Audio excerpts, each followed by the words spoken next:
ഞാൻ എടുക്കുന്നില്ല.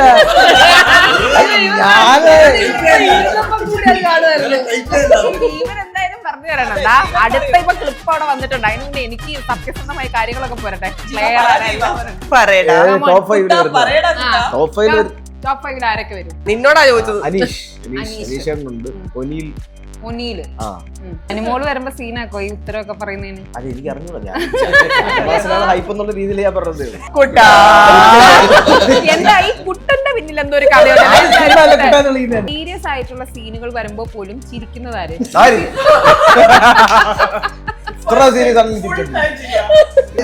അടിക്കാണ്ട് കരയേണ്ട സീനാണ്. ഞങ്ങൾക്ക് ഇറങ്ങാൻ താല്പര്യമില്ലായിരുന്നു. പക്ഷെ ഞങ്ങൾ അവിടെ ഉള്ളവരെക്കാളും വലിയ ഇനി അതിഥികൾക്ക് ജീവൻ അതിനിടയ്ക്ക് ബസ് ഓടിക്കാൻ അറിയാൻ എന്താ സെറ്റപ്പ്? ഓടിക്കാൻ അല്ല, ഞാൻ ബസ് ഓടിക്കാൻ എനിക്ക് അറിയത്തില്ലായിരുന്നു. എന്നിട്ട് ഇതിനു വേണ്ടി ഫസ്റ്റ് ഡേ ഷൂട്ടിന് വന്നപ്പോഴാണ് ഞാൻ ബസ് ഓടിക്കുന്നത്. ഇപ്പം നമ്മൾ അടുക്കളയിലൊക്കെ കുക്ക് ചെയ്യണേ കുറച്ച് മഞ്ഞളൊക്കെ ദേഹത്ത് വീഴും. ആ ഡ്രസ്സ് നമ്മൾ കളയൂല. പക്ഷെ നമ്മള് സീരിയല് നിൽക്കുമ്പോ അങ്ങനത്തെ ഡ്രസ്സ് ഇട്ടിട്ട് നിൽക്കാൻ പറ്റൂല. ഉറങ്ങുമ്പോ പോലും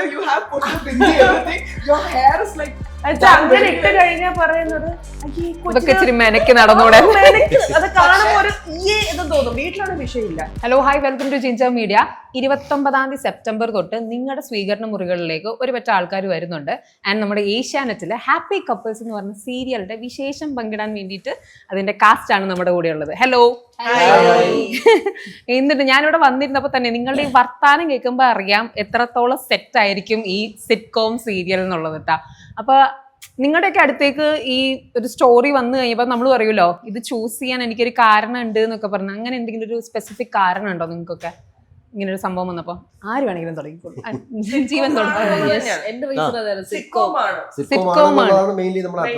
കാരണം ഞങ്ങൾ സിറ്റ്കോം ചെയ്തിട്ടുള്ള ആൾക്കാരാണ്. എനിക്ക് ഏഷ്യാനെറ്റിൽ ഇങ്ങനെ ഒരു പരിപാടി വരണ്ടെന്ന് പറഞ്ഞപ്പോ എനിക്ക് ഫസ്റ്റ് സ്ട്രൈക്ക് ചെയ്ത കാര്യം എന്താ അറിയോ? ഞാൻ പണ്ട് സ്കൂളിൽ പഠിച്ചുകൊണ്ടിരുന്ന സമയത്ത് സുരാജേട്ടന്റെ 10:30 സമയം എനിക്ക് തോന്നുന്നത്, സന്മനസ്സുള്ളവർക്ക് സമയം, അത് ഭയങ്കര ഒരു ഹിറ്റ് ആയിരുന്നു. വെച്ചാൽ നമ്മളിപ്പം രാത്രി ഉറക്കം വന്നാലും ശരി നമ്മളിങ്ങനെ ഇരുന്ന് കാണുമായിരുന്നു ആ ഒരു സമയത്ത്. അപ്പൊ നിങ്ങൾക്ക് ഈ ഒരു 10:30 എന്ന് പറഞ്ഞ ഒരു ടൈമാണ്. അപ്പൊ നിങ്ങൾക്ക് ആർക്കെങ്കിലും ഒരു വിഷമമുണ്ട് ഈ സമയത്ത് കൊണ്ടുപോയിട്ടില്ല? ഞാൻ ഉദ്ദേശിച്ചത് അതൊരു ഐശ്വര്യമുള്ള സമയമാണ്, സന്മനസ്സുള്ളവർക്ക് സമാധാനം, ഹിറ്റായിരുന്നു. അതുകൊണ്ട് ചോദിക്കുക. ഞാൻ ഇതിനു മുമ്പ് ചെയ്തുകൊണ്ടിരുന്ന ചക്കപ്പഴം എന്നുള്ള സിറ്റ്കോമാണ്.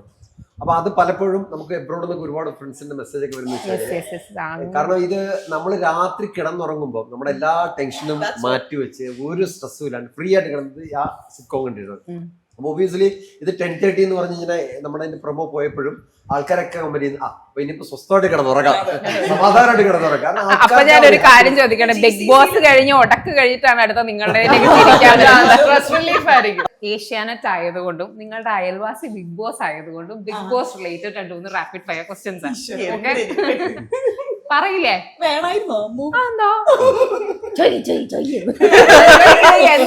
സൂഫിക്ക് എന്തോ ആവേശം കുറച്ച്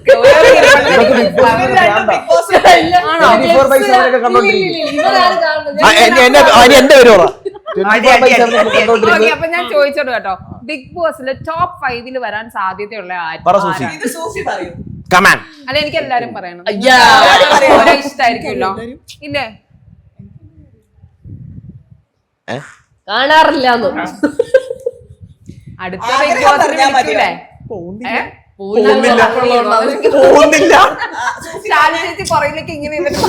ഞാനുമില്ല, ഞാൻ കാണാറില്ല. അല്ല നിങ്ങൾ ഇങ്ങനെ പറയല്ലേ? എന്റെ മമ്മി എന്തായാലും കാണും. എല്ലാ ദിവസവും വൈകുന്നേരം 6 മണി മുതൽ രാത്രി 10:30 വരെ കാണാതെ ആൾ ഉറങ്ങില്ല. ഐ മീൻ ഫുൾ ടൈം കാണുന്നത്. അപ്പോ എനിക്ക് വന്നിട്ട് എല്ലാ കാര്യങ്ങളൊക്കെ പറഞ്ഞു തരും. പിന്നെ ഇടയ്ക്കൊക്കെ ഞാൻ മമ്മിയുടെ കൂടെ ഇരിക്കാറുണ്ട്. ഇരിക്കുന്ന സമയത്ത് ആ 1 hourലുള്ള സാധനങ്ങളൊക്കെ കാണും. അപ്പൊ മമ്മി അതൊന്നും ചെയ്തു, ഇതിങ്ങനെ ചെയ്തു, മറിച്ചതായി ഒക്കെ പറയും. പിന്നെ എനിക്ക് എന്റെ കൂടെ വർക്ക് ചെയ്തതില് ലൈക്ക് ഞാൻ 2-3 ആഡ്സ് ചെയ്തിട്ടുണ്ട് ബിന്നിയുടെ കൂടെ. നമുക്ക് അറിയുന്ന ആൾക്കാരെ, ബാക്കി അതിൽ എനിക്ക് ആരെയും തന്നെ അറിയില്ല. ഇനി ബിഗ് ബോസ് അഡിക്സ് പറയും, രണ്ടുപേരും പറയണേ.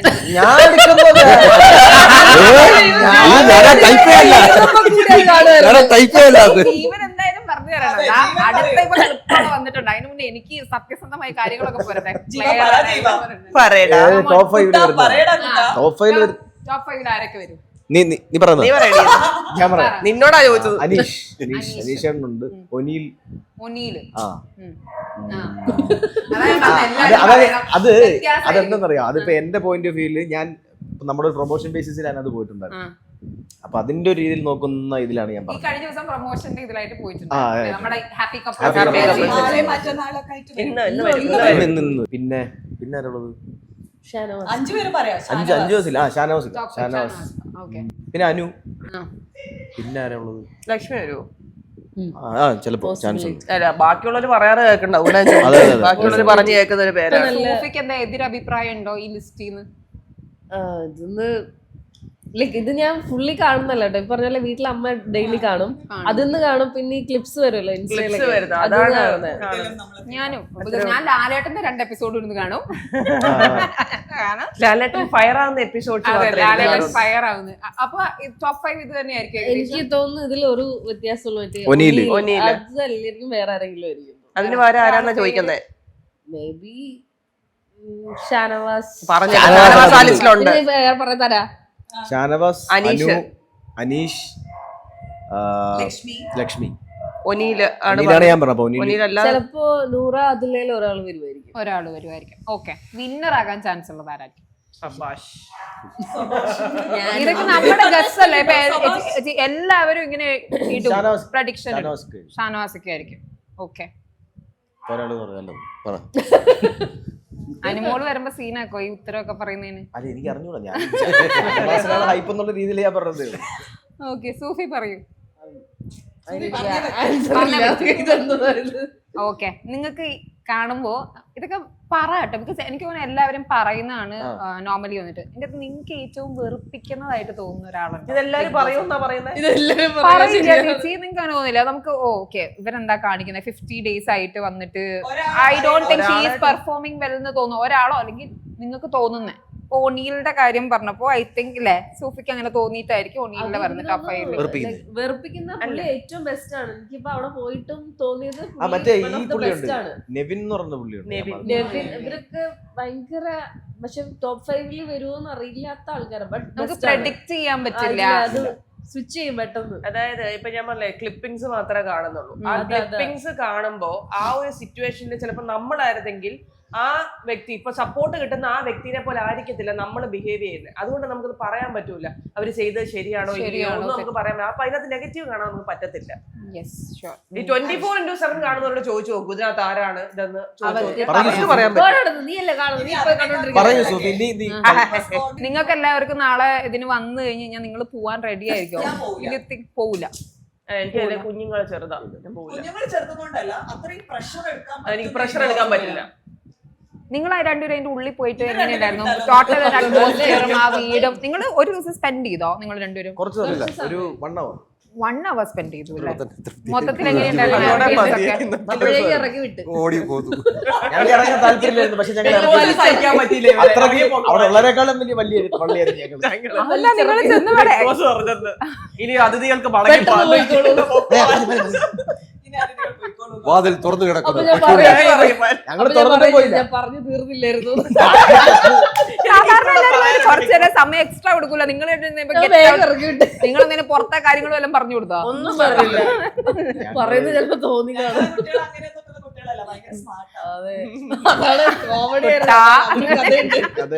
Okay, apart from negative side ഏറ്റവും നല്ല പ്ലെയർ ആയിട്ട് തോന്നുന്നത് അനീഷ് മൈൻഡ് ഗെയിമർ ആണ്. നല്ല അനീഷ് പറയാൻ പറ്റില്ല. ഓരോ വീക്കിലും ഓരോരുത്തരും മാറി മാറിക്കൊണ്ടിരിക്കും. ഏറ്റവും നല്ല കോൺസ്റ്റന്റ് ആയിട്ട് അങ്ങനെ ഒരാളില്ല, മാറിക്കൊണ്ടിരിക്കും.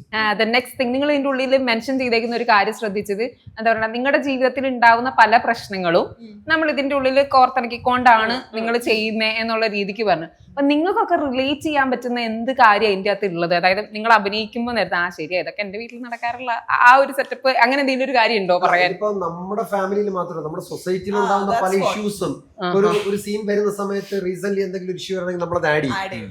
അപ്പൊ അങ്ങനെ നമ്മൾ പല ഇഷ്യൂസ് നമ്മൾ ഇതിനകത്ത് രൂപത്തിൽ നമ്മൾ ആഡ് ചെയ്യുന്നുണ്ട്. ചിലപ്പോ നമ്മൾ ഇത് ടെലികാസ്റ്റ് ചെയ്ത് വരുമ്പോ ചിലപ്പോ ആ വിഷയം കഴിഞ്ഞു പോയിട്ടുണ്ടാവും. എന്നാലും നമ്മളത് എന്നാലും നിങ്ങളത് ആഡ് ചെയ്ത് ഓക്കെ.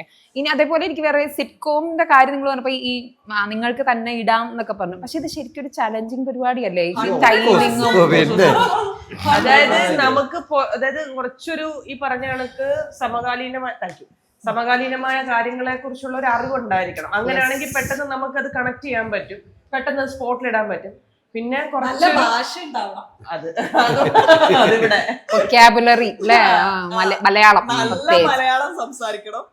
പിന്നെ അതുപോലെ തന്നെ വായി തോന്നുന്ന പറയാന്ന് പറഞ്ഞു കഴിഞ്ഞാൽ അങ്ങനെ പറയാനും അല്ല, അങ്ങനെ പറയാൻ പറ്റില്ല. കാരണം നമ്മളിതൊരു ഫാമിലി സബ്ജക്റ്റ് ആണ്. നമ്മളെ കാണുന്ന ഓഡിയൻസ് കുട്ടികൾ അവരെയും കൂടെ നമുക്ക് കണക്ട് ചെയ്യാൻ പറ്റണം, അവർക്കും കൂടെ റിലേറ്റ് ചെയ്യാൻ പറ്റുന്ന വേർഡ്സ് മാത്രമേ നമ്മൾ യൂസ് ചെയ്യാൻ പാടുള്ളൂ. ചുമ്മാ കയറി ഓരോ വാക്കുകൾ ഫണ്ടിന് വേണ്ടി എന്തെങ്കിലും പറയാൻ പറ്റുമോ? ഓക്കോടായിട്ടുള്ള ഡയലോഗ് അതാ പറഞ്ഞു വന്നത്. വൾഗറാക്കാൻ പറ്റില്ല. അങ്ങനെ കുറെ കാര്യങ്ങളുണ്ട്. അതേപോലെ ഇതിപ്പോ എന്ന് വെച്ചാൽ ഇതിനെ ബേസ് ചെയ്തിട്ടല്ല, ഞാൻ എപ്പോഴും സീരിയൽ സ്റ്റാർസിനെ കാണുമ്പോൾ ചോദിക്കണം എന്ന് വിചാരിച്ച ഒരു കാര്യമാണ് ഡ്രസ്സിങ്. ഡ്രസ്സിങ്ങിന്റെ കാര്യം എല്ലാരും പറയില്ലേ, ഓ വീട്ടിൽ കൂടെയാണോ ഇങ്ങനെയൊക്കെ നടക്കുന്നത്, ഇത്രയൊക്കെ ഇത് വേണോ എന്നുള്ളൊരു സംഭവം ചോദിക്കും, എപ്പോഴും ചോദിക്കുന്ന ഒരു കാര്യം. പക്ഷെ ഞാൻ മനസ്സിലാക്കുന്നത് നിങ്ങൾ അങ്ങനെ നിങ്ങളെ ക്യാരി ചെയ്യാൻ നിങ്ങൾ ഒത്തിരി എഫേർട്ട് ഇടുന്നു ഉണ്ട് എന്നുള്ളതാണ്. അപ്പൊ അത് കാണുന്നവർക്ക് ചിലപ്പോൾ മനസ്സിലാവുന്നില്ല. അതിനെപ്പറ്റി പറയാൻ നിങ്ങൾ ആഗ്രഹിക്കുന്നുണ്ടോ? ഞാൻ എന്നെ ചോദിക്കും. 100% പറയാം. ഇപ്പൊ ഫസ്റ്റ് ക്യാരക്ടർ റാണിയമ്മ ചെയ്യുമ്പോ അവർ എനിക്ക് ആദ്യം തന്നെ തന്നത് ഇതിന് മുന്നുണ്ടായിരിക്കുന്ന സീരിയലില് അത് ഏഷ്യാനെറ്റിൽ തന്നെ പോകുന്ന ഒരു ഊർമിളാദേവി നല്ല ഓർമ്മയുണ്ടെന്ന് അവര് റെഫറൻസ് ആയിട്ട് തരുമ്പോ അങ്ങനെ ആയിരിക്കും ഒരു നെഗറ്റീവ് ക്യാരക്ടർ. അപ്പൊ അവര് ഫുൾ വെൽ ഡ്രസ്ഡ്, എന്നെ സംബന്ധിച്ചിടത്തോളം അത് ഭയങ്കര ഓവർ ഡ്രസ്ഡ് ആയിട്ട് എനിക്ക് ഫീൽ ചെയ്യുന്നു. പക്ഷെ ഓഡിയൻസിന് അവരെ ഭയങ്കര ഇഷ്ടമാണ്, യുനോ. അപ്പൊ അതന്നെയാ റെഫറൻസ്. പക്ഷെ നമ്മുടെ കൂടെ ഇവിടെ എത്തുമ്പോഴത്തേക്കും റാണിയമ്മയിലോട്ടേക്ക് വരുമ്പോ അവര് നമുക്ക് ആ ഒരു ചേഞ്ചസ് ഒക്കെ വരുത്തിയിട്ടാണ് ഈ ക്യാരക്ടറിനെ പ്രസന്റ് ചെയ്യുന്നത്. അപ്പൊ ഞാൻ എല്ലാ ദിവസവും അത്രയും സാരി വാങ്ങിക്കണം, നിങ്ങൾ കണ്ടിട്ടില്ലേ, അത്രയും ഡ്രസ്ഡ് അപ്പ് ആയിട്ടാണ് ഈ ക്യാരക്ടർ ഉള്ളത്. ഇനി കുറെ ജ്വല്ലറി ഇടുന്നല്ല, സാരികള്. ആ character deserves to be dressed like that അതിൽ പറയുന്നുണ്ട്. പക്ഷെ ഇതിൽ നോക്കിയോ, ഇപ്പൊ നമ്മളെല്ലാരും നമ്മളെ ക്യാരക്ടർ ഡ്രസ്സസ് ആയിട്ടിരിക്കുന്നത് നിങ്ങൾക്ക് നോർമൽ ആൾക്കാരായിട്ട് കണക്ട് ചെയ്യാൻ പറ്റും. വേറൊരു കാര്യമുണ്ട്, നമ്മുടെ സ്വന്തം വീട്ടില് ഇപ്പം നമ്മൾ അടുക്കളയിലൊക്കെ കുക്ക് ചെയ്യണേ കുറച്ച് മഞ്ഞളൊക്കെ ദേഹത്ത് വീഴും, ആ ഡ്രസ്സ് നമ്മൾ കളയൂല. പിന്നെ നമ്മളത് വാഷ് ചെയ്തിട്ട് അത് ആ മഞ്ഞളിന്റെ കറ അവിടെ തന്നെ ഉണ്ടാവും. ഇവിടെ ഒക്കെ ഈ മഞ്ഞളിന്റെ കറയും ഈ ഇത്രയും ഭാഗത്ത് എന്തായാലും ഉണ്ടാവും. പക്ഷെ നമ്മള് സീരിയല് നിൽക്കുമ്പോ അങ്ങനത്തെ ഡ്രസ്സ് ഇട്ടിട്ട് നിൽക്കാൻ പറ്റൂല. ഉറങ്ങുമ്പോ പോലും you have put bindi everything, your hair is like അങ്ങനെ ഇട്ട് കഴിഞ്ഞാ പറയുന്നത് ഇതൊക്കെ ഇച്ചിരി മെനക്ക് നടന്നൂടെ, അത് കാണുമ്പോ ഒരു എന്ന് തോന്നും. വീട്ടിലാണ് വിഷയമില്ല, നമ്മള് സ്ക്രീനിൽ കാണുമ്പോ അത് എല്ലാം ഇതിനകത്തൂടെ ക്യാമറ കണ്ണി കൂടെ കാണുമ്പോ എല്ലാം കുറച്ചൊന്ന് എക്സാജറേറ്റഡ് ആയിട്ട് വെളിയിലേക്ക് ഔട്ട് വരത്തുള്ളൂ.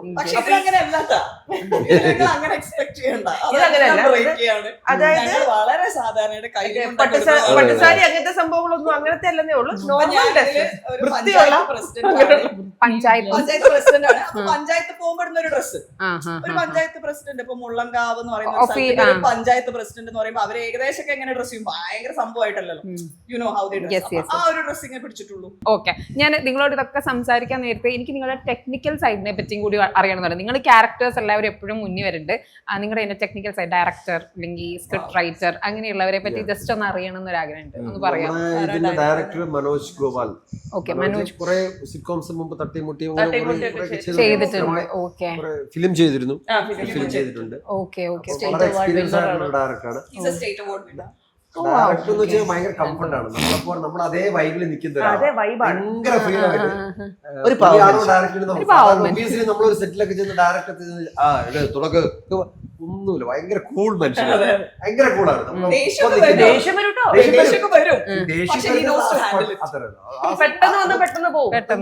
അത് നമ്മളെ ഒന്ന് ഇതാക്കാൻ വേണ്ടിട്ട് ചെയ്യുന്നത്. പക്ഷെ നല്ല കൂൾ ഡയറക്ടറാണ്.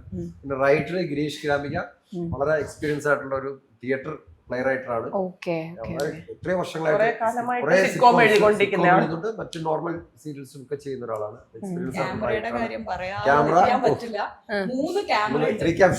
ഒരിക്കലും ചീറ്റ് ചെയ്യാൻ പറ്റില്ല, എവിടുന്ന് വേണമെങ്കിലും നമ്മളെ ക്യാപ്ചർ ചെയ്ത് പോകാം.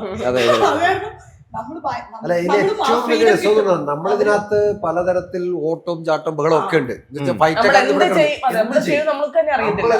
നമുക്ക് തന്നെ അത്ഭുതം. ഈ ക്യാമറമാൻ വളരെ കഷ്ടപ്പെട്ട് അവിടെ നിന്ന് പിടിച്ച് ഫാനൊന്നും ഇടാണ്ട് അവിടെ നിന്നെടുക്കും. ക്യാമറമാൻ ചിലപ്പോ ഹാൻഡിലായിരിക്കും മെയിൻ വെയിറ്റ് ഉള്ള സാധനം, അതും വെച്ചുകൊണ്ട് അദ്ദേഹം നിൽക്കും അങ്ങനെ എത്ര നേരം. അവര് 3 പേരാണ് ഒരു മെയിൻ. സീരിയൽ പോലെ ലൈക്ക് ഒരു ഫ്രെയിം വെച്ചിട്ട് ആ ഫ്രെയിമിലേക്ക് ക്യാരക്ടർ എൻട്രി ചെയ്ത് ക്യാപ്ചർ ചെയ്ത് തിരിച്ചു കൊണ്ട് എഡിറ്റ് ചെയ്ത് ഡബ് ചെയ്യുന്ന പോലെ അല്ല അല്ല, ഇതിന്റെ പാറ്റേണേ ഡിഫറെന്റ് ആണ്. ലൈക്ക് യു നോ നാടകം കാണുന്ന പോലെ സൗണ്ട് ആണ്. സിംഗ് സൗണ്ട് നമ്മുടെ മുതലാളിയെ പറഞ്ഞില്ല, മുതലാളി നമ്മുടെ പ്രൊഡ്യൂസർ അത് പറയാതിരിക്കാൻ പറ്റില്ല.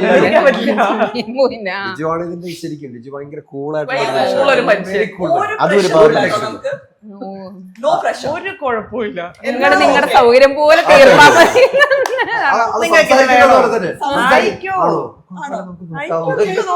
ശരിയാക്കാം. അതാണ് പ്രൊഡ്യൂസർ. ആ ഒരു എനർജി ഞങ്ങളിലേക്ക് ഒക്കെ ക്യാരി ആയിട്ടുണ്ട് കേട്ടോ. ബിക്കോസ് നമുക്കും അത് ഓക്കെ, നമുക്ക് പറയാനുള്ള സ്പേസ് ഉണ്ട്, നമുക്ക് ചോദിക്കാം. ഞങ്ങളെ പ്രോജക്ട് മാനേജർ അല്ലെങ്കിൽ കൺട്രോളർ സുധൻ എന്നാണ് പേര്. ജീവൻ അതിന്റെ ഇടയ്ക്ക് ബസ് ഓടിക്കാൻ അറിയാൻ എന്താ സെറ്റപ്പ് ഓടിക്കാൻ അറിയാൻ പഠിച്ചു. അല്ല, ഞാൻ ബസ് ഓടിക്കാൻ എനിക്ക് അറിയത്തില്ലായിരുന്നു. എന്നിട്ട് ഇതിനു വേണ്ടി പഠിച്ചു. ഫസ്റ്റ് ഡേ ഷൂട്ടിന് വന്നപ്പോഴാണ് ഞാൻ ബസ് ഓടിക്കുന്നത്. അന്ന് എടുക്കാൻ പറ്റിയ കുഴപ്പമില്ലായിരുന്നു. അന്ന് ഒരു കോൺഫിഡൻസ് ഉണ്ടായിരുന്നു, ഓടിക്കാൻ പറ്റും എന്നുള്ള സാധനം ഉണ്ടായിരുന്നു. അന്ന് പിന്നെ ഒരു ഡ്രൈവർ ഉണ്ടായിരുന്നു. അപ്പൊ ആ ഡ്രൈവർ വന്നിട്ട് ജസ്റ്റ് ഇങ്ങനെ അതിന്റെ ഗിയർ സിസ്റ്റം ബാക്കി കാര്യങ്ങളൊക്കെ ഒന്ന് പറഞ്ഞു തന്നു. അപ്പൊ കടമക്കുടി വെച്ചായിരുന്നു ഷൂട്ട്. പിന്നെ വണ്ടി എടുത്തൊരു പോക്കങ്ങ് പോയി, കൽപ്പിച്ചൊരു ഇവിടെ ഇരിക്കുന്ന ആളോട് പിന്നെ കൂടെ കീർത്തി ഇരുന്നോണ്ടാണ് എന്തൊക്കെ പഠിച്ചോ? ഫുട്ബോള്, വേറെ ബുള്ളറ്റ് ഓടിക്കാൻ, ഞാനല്ലേ ഇത് പറഞ്ഞത് നേരത്തെ.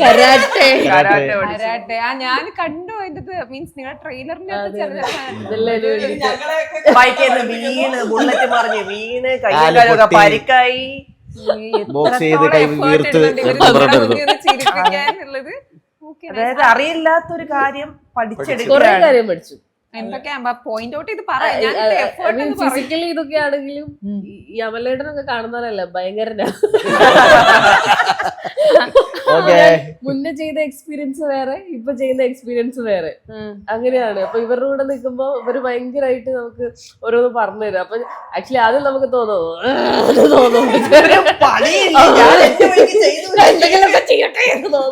ഒരു സെറ്റ് ചെയ്ത് അടുത്ത സെറ്റ് വന്നപ്പോ അപ്ഗ്രേഡ് ഇത് വേറെ അവരായിട്ട് എനിക്കൊന്നും പറഞ്ഞു തന്നിട്ടില്ലല്ലോ.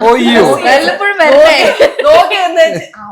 ആകെ വല്ല ആണ്ടിലും അത് മോശമായി പോയി. ഷാലുവിനോട് പറയേണ്ട കാര്യമില്ല, ഷാലു എന്നെക്കാളും എത്ര എക്സ്പീരിയൻസ് ഷാലു ചെയ്യുന്നുണ്ട്. പക്ഷെ ചില സീൻസിൽ ഞാൻ വന്ന് പറയാറുണ്ട്, പറഞ്ഞിട്ടുണ്ട്. അതാ ഞാൻ ഇതിപ്പോ ഹാപ്പി കപ്പിൾസിന് വന്നിട്ട് നിങ്ങൾ എന്താ കോമഡി ഡ്രാമ ആവുമ്പോ ശരിക്കും പറഞ്ഞാൽ നിങ്ങളുടെ ഇവിടെയുള്ള മീൻസ് നിങ്ങൾ പെർഫോം ചെയ്യുന്നതിനേക്കാളും കൂടുതൽ ബിഹൈൻഡ് ദ സീൻസ് നിറയെ സംഭവങ്ങൾ ഉണ്ടാവും അല്ലേ? അങ്ങനെ എന്തെങ്കിലും എനിക്കൊരു മൊമെന്റ് പറയാം. അങ്ങനെ സിറ്റുവേഷൻ കോമഡിയാ, പറയാൻ തക്കതായിട്ടൊന്നുമില്ല. എല്ലാ സിറ്റുവേഷൻ കോമഡി ആയിരിക്കും. എല്ലാ സിറ്റുവേഷൻ പറഞ്ഞു കഴിഞ്ഞാൽ അതിനൊരു എഫക്ട് ഉണ്ടാവില്ല. നമ്മൾ പിന്നെ ഇട്ടോളാം.